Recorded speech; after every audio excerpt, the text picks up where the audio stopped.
ولیکن یک عجیبی هست که همین سال با سالهای 91 ما رو میترسونن که گشنگی بود، امن نبود، جنگ بود. و چرا یک بار شما سوال نمیدید که کی ما رو به همین روز آور رساند؟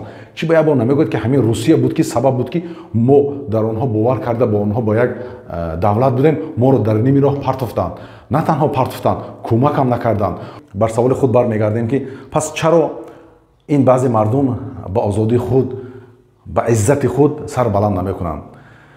این مشکل همین است که دوستان، بعد وقتی که شما دعوا میکنید که ای مردم سربلندی کنید با عزت و آزادی، این دعوا دارد که شما در عظیم دعوت دارید.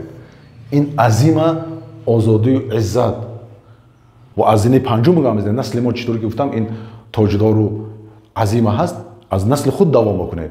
این شهر مردم لبیک لبیک لبیک یا الله گویان با کمک مظلومین میبرند. از رمکی خود میبره، یک کاری میکنه که هیچ کس کرده نمیتواند. بعضیا میگن که نگاه کنید مردم قمخواز چی غیرت دارد، یا نگاه کنید مردم گرجستان چی غیرت دارد. او برادر، سال 91 95 خاطرت برآمد. بسم الله و صلات و سلام علی رسول الله. اما بعد، سلام علیکم دوستان و هموطنان. امروز خواستم در بعضی کامنت‌ها که نوشتن در آنها جواب دهم. نوشتن که چی سبب شد که این بعضی مردم با آزادی خود، با عزت خود سر بلند نمیکنند. و دیگری هم بسیاری نوشتن که این ملت ما دخ ندارند، این مردگی هستند، مرغ هستند و دیگر و دیگر. من با شما با فکت و دلیل میبیارم که شما اشتباه کلان دارید. آنچه که شما اینطوری فکر دارید این خیلی اشتباه کلان است. زیرا که در خون ما، در فرهنگ ما این غیوری به ناموسی هست. مثال میبیارم، نگاه کنید به ملت روس. آنها از سببی که گوشت خوک میخورند رفته رفته رشک ندارند. کسی به زن آنها، به دختر آنها دست دراز میکند، آنها رشک ندارند. ولیکن ملت ما اینطوری نیست. اگر کسی دست دراز کند به زن و خواهر ما خون ما میجوشد. زیرا که این در فرهنگ ما هست به ناموسی. و نگاه کنید سالهای 1920 وقتی که بلشویک‌ها در آمدند، سالهای 1940-41، نگاه کنید که وقتی که آنها در آمدند در منطقه ما، آن پدرای بابای ما که با ناموس بودند سرخم نکردند با این ذلت و جنگیدن و همین سبب شد که من در ویدیو گفتم که چرا خیلی عدد شهروندان ملت تاجیک کم است. این یکی از همین سبب ها هست که این نسل ملت در این بلشویک ها که در آمدن سرخم نکرده جنگیدن، تا قدرت داشتگی هاشون جنگیدن. و سالهای گذشت، در سالهای 1991 تا 95 نگاه کنید هزارها این ملت تاجیک مجاهد سر بالا کردن بر آزادی خود. و نگاه کنید دیگری با کمک مظلوم سوریه، وقتی که مظلوم این شهر مردان ملت تاجیک دیدن که مردم سوریه مظلوم هستند، هزارها با کمک آنها رفتند و هزارها با کمک افغانستان رفتند. در نگاه کنید در افغانستان هم چقدر ملت تاجیک با کمک آنها رفتند.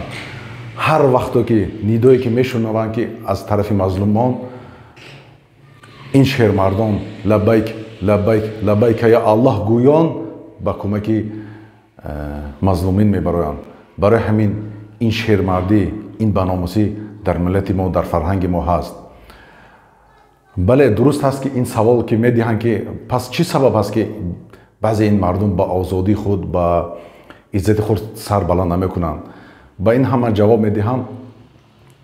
انشاءالله آن جدولی که پیرامیدی مسلوان میبیارم به شما، در این هم خیلی خلاف هست، ولیکن این هم در حقیقت خیلی نزدیک است. من به شما مثال میبرم که با آسانی فهمید. دوستان، این جدول حالت مردم را بر 5 قسم، بر 5 زینه تقسیم میکند. اول کمی شناس میشویم بر این جدول، بعد حالت مردم را من به شما میفهمونم.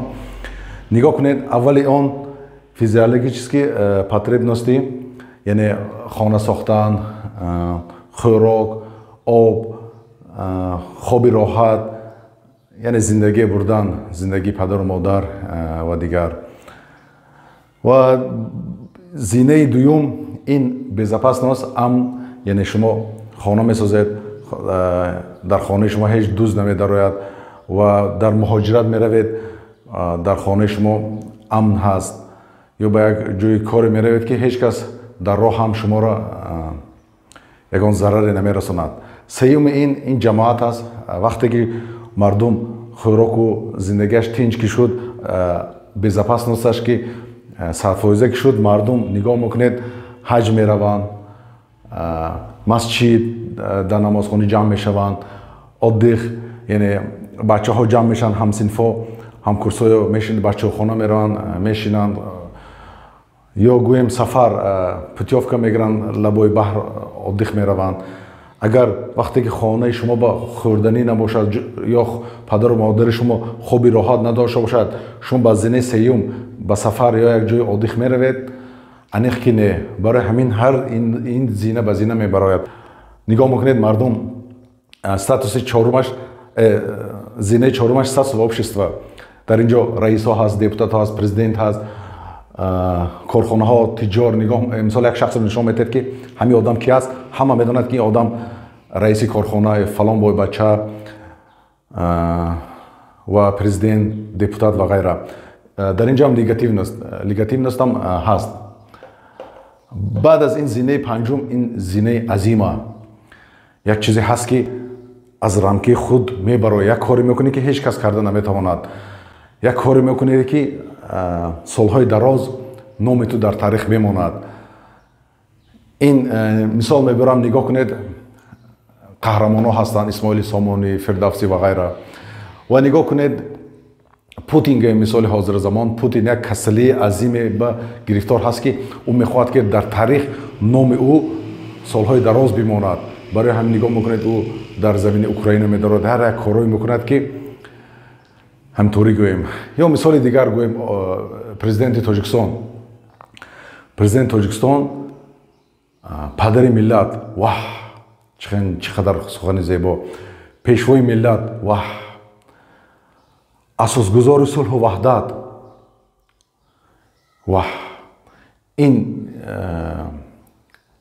رو سالهای آینده در تاریخ می نویسند یا می خوانند که تاریخ تاجیکی، قهرمان تاجیک اسماعیل سامانی گویم، بعد از آن امام علی رحمانوف اساسگذار وحدت، سالهای دراز در کتابا می نویسند گویم. خلاصه اینکه ما این همین حالت مردم را فهمیدیم، این جدول رو هم فهمیدیم. الان سوال این است که بر سوال خود برمیگردیم که پس چرا این بعضی مردم با آزادی خود، با عزت خود سر بلند نمیکنند؟ این مشکل همین است که دوستان تقریبا 80% مردم ما در همین زینه اول هستند. روسیه میروند، با دشواری کار میکنند، یک پس زندگیشون خانه خرند، زن گیرند، خوراک خوب باشد، خواب خوب باشد و زندگی خوب باشد. زینه دوم безопасност. نگاه کنید حتی مردم ما در روسیه میروند، безопасностشون ضعیف است، یک از جای کارخانه، از جای خوابشون بیرون برآمده نمیتونند، خیلی ضعیف است امنشون. اگر اونها امنی خوب هم داشته باشند، بعد نگاه میکنید که در روسیه مردم جمع میشوند، در چایخانه ها می نشینند یا مسجد می روند در روسیه. بعد از اینجا که رفتن، بعد گپ از اینجا می براید. یا در اینجا مشهور در نگاه میکنیم در روسیه هم آدمایی بودن که تاجیکایی که در این زینه در آمده بودن، مشهور بودن، عزت امان و دیگر و غیره. بسیار هست ولیکن نامای همه آنها رو نمیگیریم. بعد نگاه کنید که اکثر مردم ما در اینجاست. اکثر مردم ما در اینجاست. و در چهارم جای هم هست، در چهارم زینه ما هست، نه که در اینجا اساس پرزیدنت و عائله او و کسانی که در اینجا هستند یا همکاری با پرزیدنت و عائله او میکنند یا چطوری گم در زیر نظر اینها کار بکنند. дар ин зина ҳам хеле тоҷико будан, гӯем Умарали Қуввату ва дигар чандҳо бизнесменҳо ҳастанд ки онҳо аз ин зина ғалтида ба поён фаромаданд. ё гӯем мисоли дигар Заид Саидов, ӯ солҳои дароз пул дошт, зану фарзандаш дар хӯрокӣ ӯ мерасид, амн дошт ва корхонаҳо дошт, ҷамоат дошт.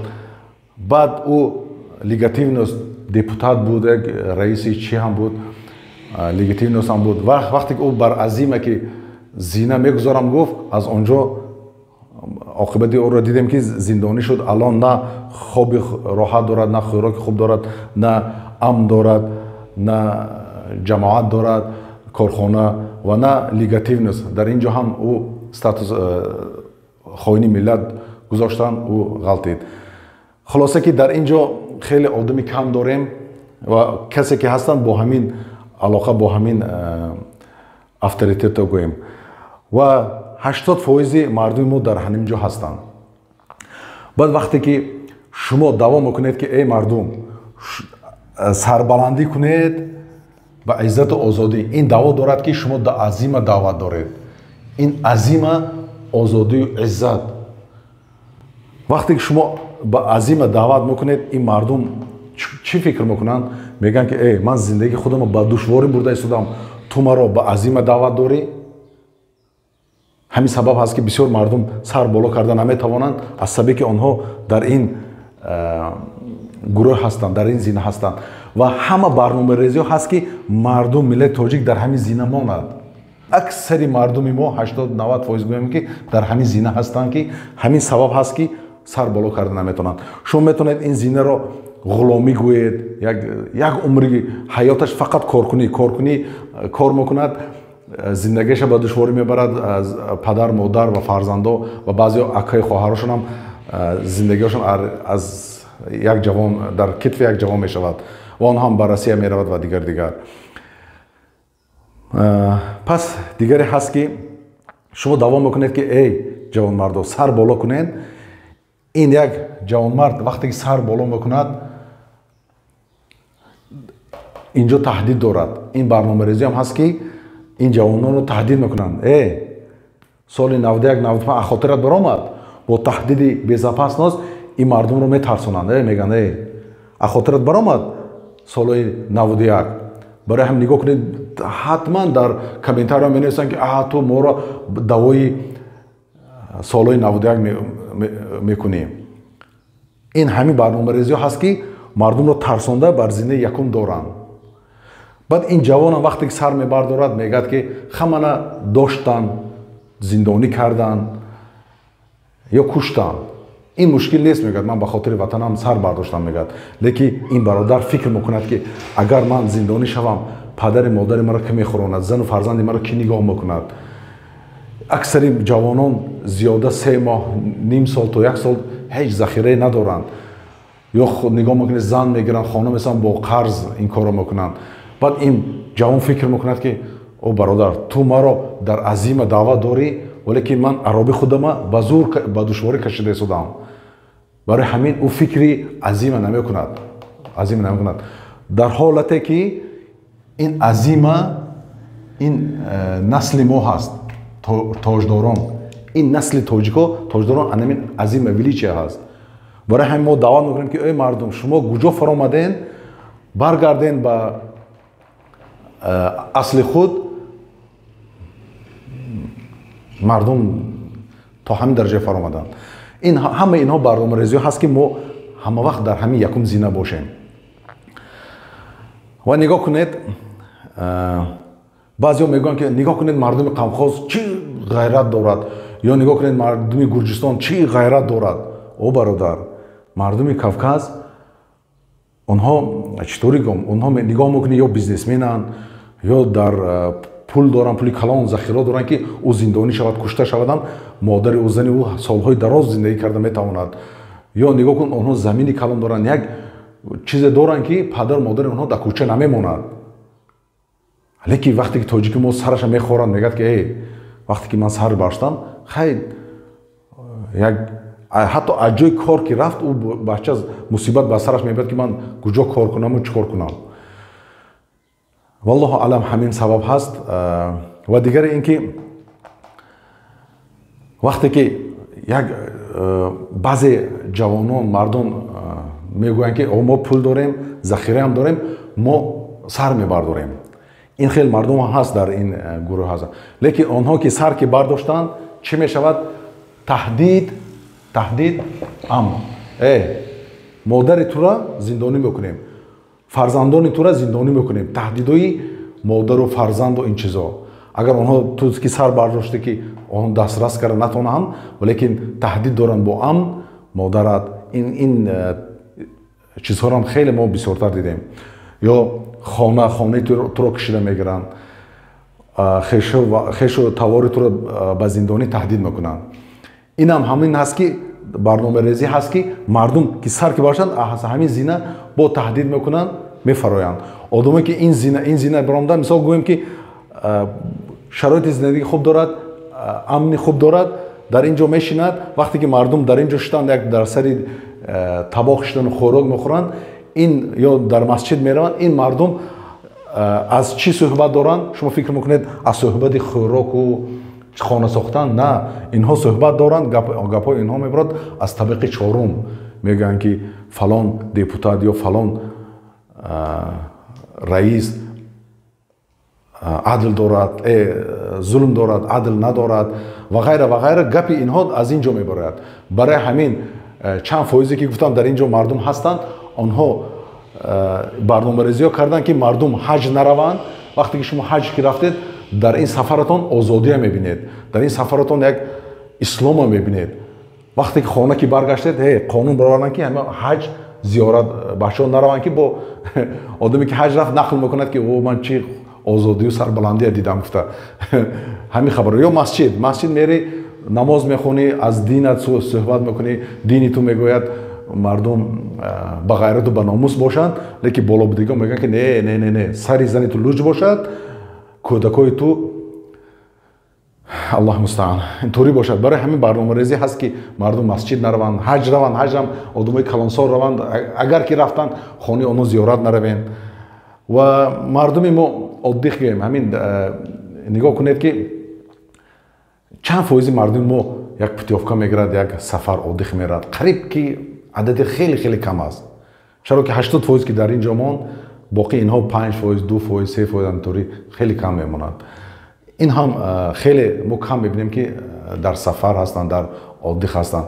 вақте ки як ҷавонмард хонаи хуб надорад, падару модари ӯ дар кӯча мемонад ё гурсна ҳаст, ӯ бо ҳамкурсояш ошхӯрӣ меравад ба чойхона, ё гӯем путёвка мегирад, як лаби баҳр оддих меравад, ҳатман ин корро намекунад.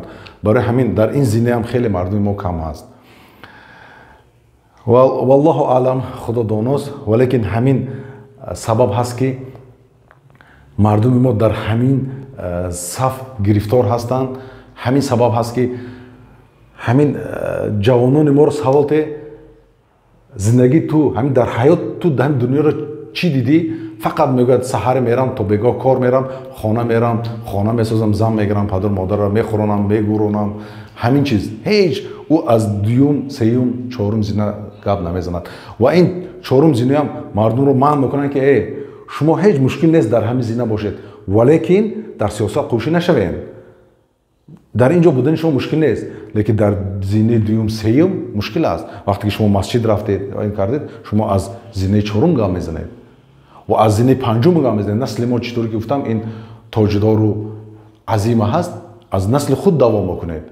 барои ҳамин ин ҳеҷ маъқул нест дар баъзе мардум ки мардуми мо боло бираванд. баъзеҳо мегӯянд ки мардуми моро ғулом кард. ман ин тури намегӯям, чаро ки ин ҳамин зинаи якум мегӯям, зеро ки барномарезиҳо карданд ки миллати мо ҳамин монад. ҳатто дар сиёсату дар ҳукумати Русия ҳеҷ маслиҳати хубе нест ки мардуми мо пулдор бошану ё як кори хуб кунанд. онҳоро ҳамин бо ҳама фишор дар ҳамин зина мефароранд. ва нигоҳ кунед, зинаи дуюм, як мисоли дигар мебарам дар зинаи дуюм. дар Русия мардум камтар озодиталаб шудан, Навальный баромад, озодиталаб шудан, зуд президент Путин хонаҳоро кафонду, ё ман гӯям Крокус-Сити теракт карду. дар ин кори Крокус-Сити теракташ ду ҳадаф гирифт. Як ҳадаф гирифт ки мардуми моро бо ҳамин уровень контрол дорад, бо аз ин истифода барад. дуюм ки мардуми худашро тарсонд ки шумо озодхоҳ азима нахоҳед ки шумо ҳамин солҳои 91 ба сари шумо мебиёд. ин мисол ҳам дар Русия дидем. ҳатто пешгӯӣ намекунам, як барномарезиҳои дар давлати мо ҳам ҳаст ки онҳо як план Б сохтанд ки агар каме мардум норозигӣ кунанд, каме ҳамакаса сар бардоранд, як бо гурӯҳи Хуросону чиз инҳоро таҳдид мекунад, бо нооромӣ ин мардумро таҳдид мекунад ки зуд ба зинаи якум фароед. Валлоҳу аълам, ин барномарезӣ ҳаст, иншоалло ки ба кор намеравад. Он барномарезие ки дар Русия шуду, амнияти Русияро хароб кард Путин, Крокус-Ситиро, хонаҳоро кафонду эмтори, ҳамхеле барномарезе монанди ҳаминҳо ҳаст ки мардуми Тоҷикистон бо таҳдид ки ин план Б дар оянда агар мардум озодӣ талаб кунанд, як азима талаб кунанд, ҳамин таҳдид дар план Б ҳаст. Валлоҳу аълам, иншоалло ки ин кор намешавад, ба ин кор намеравад. ва муҳим ин аст ки вақте ки мо мебинем ки мардуми Шишан, мардуми Қавқаз, Гурҷистон вақте ки сар мебардоранд, ҳатто ҷони худро дар хатар мемонанд, наметарсанд. ғайёрии онҳоро дида дар ҳайрат мемонӣ. бовар кунед, миллати мо аз нихӯжи их ҳатто беҳтар гуфтаам метавонам, валекин мушкил ҳамин аст ки ҳамин бепулию дар ҳамин ғуломӣ гӯем ё дар ҳамин зинаи якум мардуми моро миёнаҳошон шикаст. ҳатто як амри маъруфа мекарданд ки ҳамин мардакро бепулӣ миёнашро мешканад, духаша мешканад. бовар кунед, мардак забонаш кӯтоҳ мешавад. вақте ки хона медорад, занат мегӯяд ки чӣ овардӣ, ё ҳамсоя ин кора кард, мошина харид, ин ҳамсоя ин кард, ё ту чӣ, ҳама ош мехӯрад, ман нони қоқ мехӯрам. бовар кунед, мардак гирья намекунад, не ки дарун ба дурунаш мешканад, духаш мешканад, решиместаш мешканад. ё мо нигоҳ мекунем ки як ҷавони мо дар Русия кор мекунад, як оилаи калон аз зиндагиша мебарад. ин ҳам бовар кунед, фикри ки зиндаги ман беҳтар шавад, зиндаги ман беҳтар шавад ва барномарезиҳое ки ин болобдига доранд ки шумо сар набардора, ин миёни мардумро мешканад. барои ҳамин ин мардум чӣ тавре ки мо узр метем ки баъзе мардум ки сар намебардоранд, ҳамин барномарезиҳо ҳаст ки дар сари миллати мо ки мо сар набардорем. азима насли худ, тоҷдории худро талаб накунем, валекин насли мо дар ин ҷо ҳаст. ва чӣ тавре ки дар боло зикр кардам ки дар хуни мо ҳаст, ин ба ғайратӣ ҳаст. валекин як сифати хуби миллати мо ҳам ҳаст ки дар ин ҷо сабр карда истоданд, сабр карда истоданд. ҳамин сабаби ки бепулӣ ё сабаби ки ҳамин дар мусофирӣ дар зери дасти як нокасон кор мекунанд ва нокасон ҳам инҳоро истифода мебаранд, зулм мекунанд ва ҳеҷ пиштупаноҳ надоранд. ҳаминҳо сабаб мешавад ки мо решим духомо мешканад ва ин чӣ тавре ки гуфтам, як хислати хубе дорем, сабр мекунем, валекин ин сабрам як рӯз не як рӯз пур мешавад. нигоҳ мекунем ки ин мардум якбора ин зинаҳоро шикаста дар азима даст мезананд, дар озодӣ даст мезананд, мегӯянд бас аст, то кай мо ин зиллатро тоқат мекунем, то кай ин масқара ба ҳолати миллати мо сабр мекунем. ин мардум ҳам як рӯз мекафанд. зеро ки нигоҳ кунед, вақте ки ҳар вақте ки фишор бар сари миллат мебиёрӣ, миллат як рӯз мегӯяд ки мурдани ман, намурдани ман, зинда будани ман ҳардуяш як аст. баъд сар мебардоранд. валекин бо як бор дига зикр мекунем, мардуми мо ин сабаби хислати хубӣ доранд ки фикр мекунанд, падарошон, модарошон, фарзандошон фикр мекунанд ки ман сар мебардорам, валекин чӣ мешаванд. ва чӣ тавре ки гуфтам, агар касе як сар бардорад, модараша меқапанд. چون که میدونن که ما مردمی ملت خوبی هستیم که از پدر و مادر هم فکر میکنیم. زود فشار با مادر. این خیلی مثال های هم آوردن من شرط نه، هزارها مثال ها هست، صدها مثال ها هست. و دوستان چی گفتنی در آخر؟ برای همین وقتی که مردم ما بعضی مردم ما خاموشی رو اختیار میکنن یا صبر رو اختیار میکنن، این دلالت نیست که آنها مردگی هستند یا مرغ هستند. نه، این دلالت که مردم به صبر هستند، مردمی هستند که نه تنها از خودش فکر میکند، از پدر و فرزند و مادرش فکر میکند. برای همین شما اینطوری نگویید که اینها مردگی هستند و دیگر. این اشتباهی کلان است برادرها. زیرا که من چطوری که گفتم هزارها جوانان ما لبیک یا الله گفته سر بالا کردند. ولیکن یک عجیبی هست که همین با سالهای 91 ما رو میترسانند که گشنگی بود، امن نبود، جنگ بود. و چرا یک بار شما سوال نمیدید که کی ما رو به همین روز آواره رساند؟ چی به یک بار نمیگوید که همین روسیه بود که سبب بود که ما در آنها باور کرده با آنها با یک دولت بودیم، ما رو در نیم راه پرتافتند. نه تنها پرتافتند، کمک هم نکردند. پولهایی که ما بود، پولهای ما رو بیکار کردند. چرا یک کس دعوا نمیکند که همین روسیه نجس کلازاردو سبب هست که ما در این سالهای 91 گرفتار شدیم؟ همین روسیه سبب شد که با تانک و با جنگ چیزها بر زمین ما با جنگ آمد. همین در حال در اینترنت ها ویدیو هست که عسکرای روسی با ضد مردم تاجیک با تانک و با چیزها جنگ کردند.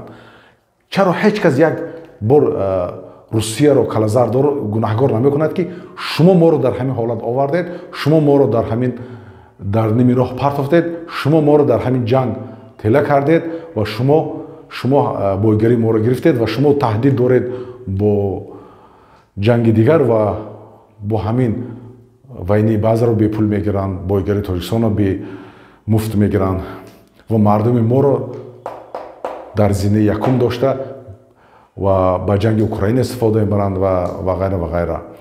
دوستان، حالت شما رو برای من مفهوم است که شما عربی خود رو به زور میکشید. این برنامه ریزی هست که شما در همین حالت بمانید. رفته با چی با فرهنگ ما جنگ دارند. کودکان ما رو در خرسندی که در همین زینه میبراید، سیم زینه کودکان که در محتاج جماعت کودکان میبرند با کودکان دیگر عادی میکنند، ایدگردی میکنن. در نگاه کنید که خطر دارن که هم کودکان ما در هم سیم زینه نباشند، هم کودکان ما هم میخوان که در یکم زینه باشند. برای همین دوستان، ولیکن مردم رو که وقتی که در اینجا که بسیار داشته یه روز اینها میکفند، زیرا که وقتی که ظلم بسیار شدن گرد عاقبت او کفیدن است. و بسیار شهرمردان هم هستند که در زینه سیوم و چهارم هم هستند، بسیار شهرمردان هم هستند، ولیکن آنها هم کمی خاموشی را اختیار کردند، زیرا که بسیار مردم ما شکسته هستند. ولیکن این یک مطلب تاجیکا هست که پایان شب سیاه سفید است. انشاءالله که مردم از این زینه دوم سیوم آهسته آهسته به سربلندی و به اصل نسل خود برآمده میرسند. برای همین در کامنتار سختگیری نکنید که ملت این تو هست و وای هست.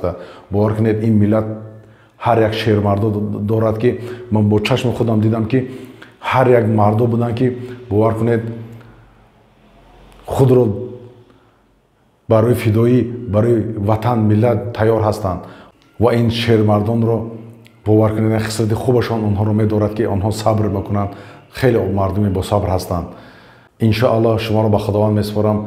پایان شب سیاه سفید است، سربلندی قریب است، آزادی قریب است. آنچه که در سر ما برنامه‌ریزی میکنند، این روسیه باشد، دشمن ما باشد، در سر ملت ما برنامه‌ریزی دارد، اینها دور و دراز دوام نخواهد کرد. عزت را از خداوند جویید و آزادی و سربلندی را و اصلی نسل خود را از خداوند طلب کنید و این هم در نزد الله بهترین عبادت، بلندترین عبادت این جهاد هست که این هم از خداوند طلب کنید که شما را نصیب گرداند که شما این در زینه بلند برای دو در این زینه بمانید. سلام علیکم و رحمت الله و برکاته.